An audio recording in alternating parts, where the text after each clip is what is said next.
But இது பண்றதுக்கு முன்னாடி நான் ஒரு small 2-3 line for story I will tell you for. But என்னுடைய பேரண்ட்ஸ் என்னுடைய கிராண்ட் பேரண்ட்ஸ் இவங்க எல்லாருமே ஒரு கான்செப்டை ஒரு 30 வருஷத்துக்கு 25 வருஷத்துக்கு முன்னாடி யோசிச்சுட்டு இருந்ததுன்னா, ஹஸ்பண்ட் ஒய்ஃப் மேரேஜ் பண்ணதுக்கு அப்புறம் அவங்க கன்சீவ் ஆகலன்னா அந்த problem it is female problem, it is not மேல் ப்ராப்ளம். இது நம்ம கண்ட்ரியில மட்டும் இல்ல, globally is not the public, even scientific community is thinking like that. ஒரு சயின்டிஸ்ட் கூட என்ன திங்க் பண்ணா, கல்யாணத்துக்கு அப்புறம் குழந்தை பிறக்கலன்னா அது ஃபீமேல் ப்ராப்ளம், இது மேல் ப்ராப்ளம் கிடையாது. ஸோ அதனாலதான் நம்ம மதர் இல்ல கிராண்ட் மதர் எல்லாருமே மேரேஜுக்கு அப்புறம் குழந்தை பிறக்கலன்னா நம்ம போய் பொண்ணுகிட்ட தான் கேட்பாங்க, ஏமா இன்னும் குழந்தை பிறக்கல. But in the concept, scientists took for research and done for all the medicines. If you took today, female ப்ராப்ளத்துக்கான தேவையான எல்லா ப்ராப்ளத்துக்கும் மருந்து கண்டுபிடிச்சாச்சு, மருந்து இருக்கு. பட் இதுக்கு அப்புறம் கூட நம்ம ஒரு 40% மேல சக்சஸ் ரேட் வரலன்னு ஒரு WHO ஒரு பிரசன்ட் பண்ணும்போது தான் ஏன் வரல, நம்மளுக்கு தான் ஃபீமேல் ப்ராப்ளம் தான் சொல்லிட்டு இருந்தோம், எல்லாத்துக்கும் மருந்து இருக்குல்ல, ஏன் இனிமேல் பண்ணக்கூடாதுன்னு போதுதான் இது மேல் ஃபேக்டர்ஸும் இருக்குன்னு ஒரு கான்செப்டுக்கு கிரியேட் ஆச்சு. லாஸ்ட் 10 வருஷமா மேல் ஃபேக்டர்ஸ்க்கான வெரி இம்பார்ட்டன்ட் கிரைட்டீரியாவை now people looking it. But இன்னைக்கு நீங்க மேல் ஃபேக்டர்ஸ் கண்டுபிடிச்சாச்சு, இது ப்ராப்ளம் இருக்குன்னா அதுக்கு ரெக்டிஃபிகேஷன் மருந்து இருக்கா? 100% இல்லை. இதுதான் உண்மை. எது but some people is giving treating, இல்ல நான் கொடுக்குறேன், நான் மருந்து சரியாகுது, இது பண்ணாங்க, இது கன்சீவ் ஆயிட்டாங்க சொல்ற யாருமே இன்னும் சயின்டிபிக்கா ப்ரூவ் பண்ணவே இல்லை. there is no scientific evidence. These all only for oral people telling out rectified and yes it is get conceived. It is a stories, there is not scientific paper is available. But இதை avoid பண்றதுக்கான தேவையான என்ன, ஒரு Simon analysis ரிப்போர்ட்டை கரெக்டா பண்ணி கொடுக்கணும். இதை கரெக்டா பண்ணி கொடுக்காதனால என்ன ப்ராப்ளம் வருதுன்னு சொல்ற பாருங்க. இன்னைக்கு ஒரு சிமன் ரிப்போர்ட் வந்தது, டாக்டர் என்ன சொல்றாங்கன்னா, நீங்க ஒரு சாம்பிள் ஒரு டிராப் எடுத்தீங்க, அந்த டிராப் வச்சு நீங்க ஸ்லைட் போட்டாச்சு, அந்த ஸ்லைட்ல இருந்து நம்ம ஒரு ரிப்போர்ட் கொடுத்தாச்சு. இந்த ரிப்போர்ட் கிளினிக் கிட்ட போனதுக்கு அப்புறம் எஸ் எல்லாமே நார்மல் தானே இருக்கு. ஏன் 2 வருஷமா கல்யாணம் ஆகி உங்களுக்கு கன்சீவ் ஆக மாட்டேன்றாங்க? அவங்களுக்கு ஒரு கவுன்சிலிங்.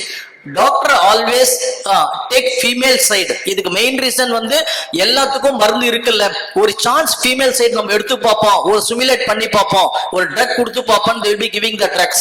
இந்த மாதிரி ஒரு 1 month 1.5 month 2 month 3 months ஒரு டோஸ் கொடுக்கும்போது ஃபீமேலுடைய health is getting deteriorate, unwanted complicate is getting started. Then after 3 months once again the patient is coming to the clinician that I am not conceived.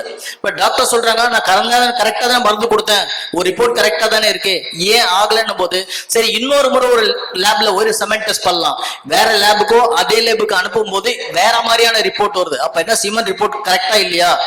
Simon report கரெக்டா இல்ல. இதனால unwanted treatment, unwanted cost, unwanted money is get wasted. அதுக்கு என்ன solution?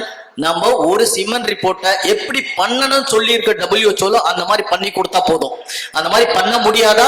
கண்டிப்பா பண்ண முடியும். If you technicians and technologies knows how to do the semen test, அதை பண்றதுக்கான உங்களுக்கு நேரமும் கரெக்டான டைம்ல பண்ணக்கூடிய ஸ்கில்லும் இருந்தா பண்ண முடியும். That's what I am going to be present here. இது வரைக்கும் WHO மேனுவல் இருக்கிற ரெஃபரன்ஸ் ரேஞ்ச் தான் நம்ம இந்தியால யூஸ் பண்றோம். ஆனா இன்னைக்கு வரைக்கும் இந்த சாம்பிள் இந்தியால டெஸ்ட் பண்ண சாம்பிளுடைய ரெஃபரன்ஸ் இருக்கா அப்படின்னா இல்லன்றது மட்டும் தான் ஒரு ஆன்சர். ஏன் நம்ம சாம்பிளுடைய டெஸ்ட் பண்ண ரெஃபரன்ஸ் ரேஞ்ச் WHO எடுத்துக்க மாட்டேன்றாங்கன்னா, நீங்க ஸ்டாண்டர்டைஸாவே பண்ண தெரியல, யூனிஃபார்மிட்டியா உங்களுக்கு பண்ண தெரியல, நீங்க பண்ற மெத்தடாலஜி எல்லாம் கரெக்ட் கிடையாது, அதனால உங்க ரெஃபரன்சஸ் நான் எடுத்துக்க மாட்டேன் அப்படின்னு WHO காலையில சொல்லியிருந்தாங்க. 1980s இருந்து 2021 வரைக்கும் ரிஜெக்ட் பண்ணிருக்காங்க நம்ம சாம்பிள்ஸ் உடைய. குளோபல்ல பாத்தீங்கன்னா சிமன் அனலைசிஸ் பண்ற கண்ட்ரி இந்தியா தான் highest. But our reference ranges not taken as on date. ஒரு embryologist very recently spoke to openly that we need to create for reference ranges for in India. Okay, WHO clear கட்டா சொல்லியிருக்காங்க என்ன sample எப்படி எடுக்கணும், என்ன பண்ணணும். காலையிலேயே அந்த ரெஃபரன்சஸ் நீங்க எல்லாம் பார்த்திருப்பீங்க. 3 பார்த்துக்கு சிமன் அனலைசிஸ் எடுக்கும்போது ஒன்னு pre-analytical, then analytical and post-analytical. In the 3 very very important, not only for semen analysis, all the aspect of these particular things. Neubauer counting சேம்பர்ல தான் டெஸ்ட் பண்ணோம். இன்னைக்கு எனக்கு தெரிஞ்சு நான் சொல்றேன், நான் பார்த்த வரைக்கும் நான் ஒரு 50,000 லெபார்டரி பார்த்திருக்கேன். யாரும் நியூபர் கவுண்டிங் சேம்பரை யூஸே பண்றது இல்ல சிமெண்ட் டெஸ்ட்டுக்கு. they just take 1 drop slides, they look in microscope, they keep writing it. எனக்கு எல்லாம் தெரியும். ஓகே, நான் கொடுக்குற ரிப்போர்ட்டை என் டாக்டர் ஒத்துக்கிறாங்க, என் டாக்டர் என்ன கேள்வி கேட்கவே இல்லை. ஆனா உங்க டாக்டர் உங்களுக்கு கேள்வி கேட்கல, நீங்களும் கரெக்டான ரிப்போர்ட் கொடுக்கல, டாக்டரும் சரியான ட்ரீட்மெண்ட் கொடுக்கல. unnecessarily only they giving the wrong treatment and wrong path on this particular. அதனால தான் நிறைய லேப் இப்ப என்ன சொல்றாங்கன்னா, இல்ல சார் எனக்கு செமன் வந்து டெய்லி 2 வந்திருந்தது, இப்போ எனக்கு செமன் சாம்பிளே வர்றது குறைஞ்சிச்சு சார் எனக்கு லேபுக்கு. ஏங்க குறைஞ்சிச்சு? என்னைக்காவது போய் டாக்டர் கேட்டிருக்கீங்களா? ஏன்னா உங்க ரிப்போர்ட் சரியா இல்ல, அதனால டாக்டர் அவங்களே ஒன்னு ஸ்டார்ட் பண்ணிட்டாங்க, இல்ல சரியா இருக்கிற லேபுக்கு அனுப்ப ஆரம்பிச்சாங்க. இந்த concept changing is there for this particular thing. So Neubauer counting சேம்பர்ல தான் பண்ணணும். அந்த நியூபர் கவுண்டிங் சேம்பர்ல கூட நிறைய லெபார்டரிக்கு நான் பார்த்த வரைக்கும் 4 WBC ஸ்கொயர்ல கவுண்ட் பண்ண கத்து கொடுத்துருக்காங்க. WBC ஸ்கொயர்ல சிமெண்ட் அனலைசிஸ் பண்ணக்கூடாது, இது கூட நிறைய லெபார்டரிக்கு தெரியல. ஓகேங்களா? நீங்க வந்து RBC ஸ்கொயர்ல தான் பண்ணோம். அந்த RBC ஸ்கொயர் கூட 4 காலத்துக்கு உள்ள இருக்கிற அந்த 16 ஸ்கொயர்ல தான் நீங்க கவுண்ட் பண்ணணும். இது இங்க கிளியரா போட்டிருக்கு பாருங்க. இந்த 16 ஸ்கொயர்ல தான் ஒரு கவுண்ட் பண்ணணும். ஒரு ஸ்கொயர் வில் ஹேவ் தி 16. அந்த 16ல ஒரு ரோ ஃபுல்லா கவுண்ட் பண்ணணும். ஓகேங்களா? இந்த ஒரு row will have for 5 boxes. இதுதான் உங்க மில்லியன் பர் எம்எல். இத 2 ஆபரேட்டர் பண்ண சொல்றாங்க. இந்த 2 ஆபரேட்டரும் ஒரே மாதிரி வேல்யூவோ இல்ல சின்ன டிஃபரன்சஸ் வந்தோ இந்த ரிப்போர்ட் ஒத்துக்கலாம். ஒரே ஒரு ஆபரேட்டர் பண்ணி கொடுக்க கூடாதுன்னு WHO சொல்லி இருக்கு. மொட்டிலிட்டி, நீங்க மொட்டிலிட்டி பண்ணணும்னா you have to take for wet smear. இந்த வெட்சிமியர் எடுத்து 100 செல்ஸ் நீங்க கவுண்ட் பண்ணோம். 2 ஃபீல்டோ 3 ஃபீல்ட்லயோ sperms is very fast moving it. How you are going to be track? So ஒரு ஸ்போமியை இன்னொரு ஃபீல்ட்லயும் அதே ஸ்போமியை இன்னொரு ஃபீல்ட்லயும் பண்ணிட்டு 70% மொட்டிலிட்டி இருக்கு, 50% மொட்டிலிட்டி கொடுக்கறது எதுவுமே அப்ராக்சிமேட் வேல்யூஸ் தான், அக்யூரேட் வேல்யூஸ் கிடையாது. இதையும் கண்ட்ரோல் பண்ணனா you need practice more to getting out more accurate report on this particular thing. much more complicated thing is the morphology. இப்போ மார்ஃபாலஜி பொறுத்த வரைக்கும் மார்னிங் கூட டாக்டர் சொல்லியிருந்தாங்க, எல்லாரும் வந்து 80% morphology, 70% morphology, 60% morphology.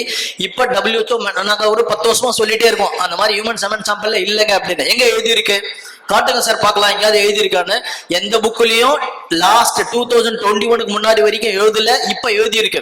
WHO 6th மேனுவல்ல clear கட்டா எழுதி இருக்காங்க, ஹியூமன் செமன் சாம்பிள்ல மார்ஃபாலஜி மோர் தென் 30% இல்ல. அப்போ நம்ம கொடுக்குற 30, 40, 50 எல்லாமே தப்பான ரீடிங். அது இல்லைன்றது பண்ணும். then you have to much more do stain that do the morphology not by வெட்சிமியர். இதெல்லாம் எரர் வருது. நம்ம சாம்பிள் மிக்சிங்ல எரர் வருது, பிப்பட்ல எரர் வருது, சாம்பிள் லோட் பண்றதுல எரர் வருது, சாம்பிள் வெட்சிமியர் ப்ரிப்பேர் பண்ணிட்டு 5 நிமிஷம் கழிச்சு பார்க்கறதுல எரர் வருது. so many error is there. each error is if you calculate 1%, the 20 column is there. end of the 20 என்னெல்லாம் சிமெண்ட் ரிப்போர்ட் கொடுக்குறோமோ 20% எரர் ரிப்போர்ட் தான் போகுது. so it is not going to be have much accurate. அதுக்கு என்னெல்லாம் for possibilities. so people looking it is a subjective. People to people is get highly variable. If somebody want to do it, you need to spend 1 hour for one cement testing it, and especially trained technician have to spend time. But இதுக்கெல்லாம் நமக்கு time கிடையாது, அதனால நம்ம பண்றது இல்ல. ஏன்? what is the solution for it? Maybe for now you look it for maybe இங்க இருக்கிற சீனியர் லேப் டெக்னீஷியன்ஸ் எல்லாம் லேப் ஸ்டார்ட் பண்ணும்போது அவங்க கலோரிமீட்டர்ல ஸ்டார்ட் பண்ணாங்க, அப்புறம் செமி ஆட்டோமேட்டிக் ஷிஃப்ட் ஆனாங்க. செமி ஆட்டோமேட்டிக் ஷிஃப்ட் பண்ணதுக்கு அப்புறம் இப்போ ஃபுல்லி ஆட்டோமேட்டிக் போயிட்டாங்க. ஏன்னா ஒன்னு accuracy, speed, more number of test is coming out, we need to report for in time. இந்த டிரான்சிஷன் பயோகெமிஸ்ட்ரிக்கு ஹெமட்டாலஜி கொண்ட இன்னைக்கு செல் கவுண்டர் இல்லாம லேபே கிடையாது. இது எல்லாமே பண்ணியாச்சு. யூரின் ரீடர் இல்லாம ஒரு லேபே இல்ல, இன்னைக்கு எல்லாரும் வந்துட்டாங்க. But cement testing still it in the manual. It is not going to B help you. there is automation which is going to be give you for more accurate report. ஆட்டோமேஷன்ல 2-3 varieties of automations இருக்கு. இங்க இருக்கிற பிக்சருக்கு automation வந்து microscope camera. இந்த கேமரால இருந்து picture எடுத்து அந்த ஆல்ரெடி இருக்கிற லைப்ரரியில கம்பேர் பண்ணி கொடுக்க போகுது. This is called for Gaza. This is automated system. இவங்க செமி ஆட்டோமேட்டட் அனலைசரோ இல்ல செல் கவுண்டரோ இல்ல ஃபுல்லி ஆட்டோமேட்டட் அனலைசரோ எப்படி ஒர்க் ஆகுது அந்த மாதிரி நீங்க சாம்பிள் லோட் பண்ணா ஒரு டைம் ஃப்ரேம் 75 செகண்ட்ல உங்களுக்கு எல்லா பாராமீட்டரும் ரிப்போர்ட் உங்களுக்கு டிஸ்பிளேல வரும். அந்த ரிப்போர்ட்டை பிரிண்ட் அவுட் எடுத்து கொடுத்துடலாம். how accurate this particular technology is for FDA approved, CE approved, world லெவல்ல ஒரு 1 lakh people யூஸ் பண்றாங்க, validated, and எல்லா ரீஜன் உள்ள சாம்பிள்ஸும் வேலிடேட் பண்ணியிருக்காங்க. ஓகேங்களா? இந்த சாம்பிள் பண்ணும்போது பீப்புள் டு பீப்புள் வேரியேஷன் கிடையாது. Objective report is going to B give. Subjective நான் பண்ணா ஒரு மாதிரி வரும், நீங்க ஒன்றா பண்ணா ஒரு மாதிரி வரும்னு வராது. யார் பண்ணாலும் ஒரே மாதிரி ரிப்போர்ட் வரும். WHO கிரைட்டீரியாவை கம்ப்ளீட்லா கொடுக்குது. நாட் ஒன்லி ஃபார் கான்சன்ட்ரேஷன் மோட்டிலிட்டியும் கான்சன்ட்ரேஷன் மார்பாலஜி மட்டும் இல்ல, much more parameters getting reported for this particular thing.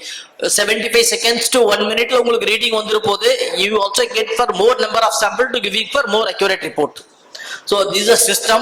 The system is having with your computer. The computer will analyze and give you the report. So this is the capillary what we are giving the device, the loading device. That loading device is have two chamber which is going to be take concentration and motility is calculated through for machine learning. Machine learning is going to be deliver you for all the clinical parameter. In the clinical parameter இங்க இருக்கு உங்களுக்கு concentration, total motility, progressive, from progressive rapid, slow, non progressive, immotile, normal morphology, calculated parameter for MSc, PMSc. Then we also giving for special parameter that by functional sperm velocity and sperm motility index. What is functional sperm? இந்த cell தான் fertilization ஆக போகுது. The sperms என்ன ஸ்பீட்ல move ஆகுது, sperm motility index overall இந்த sample நல்லா இருக்கா நல்லா இல்லையா எக்ஸலண்டா இருக்கா, இது ஒரு 3 கிரைட்டீரியா கொடுத்துருக்கோம். இதை பேஸ் பண்ணி doctor can take the decision what to do for the couple. Different format of the report.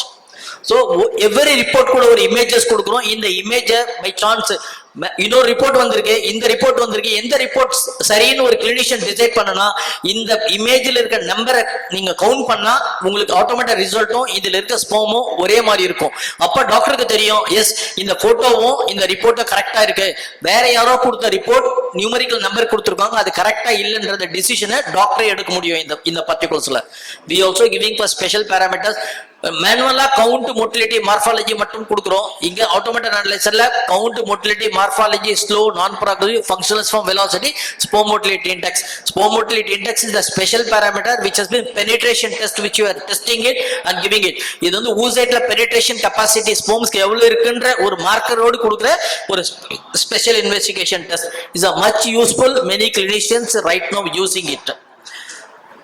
Thank you very much.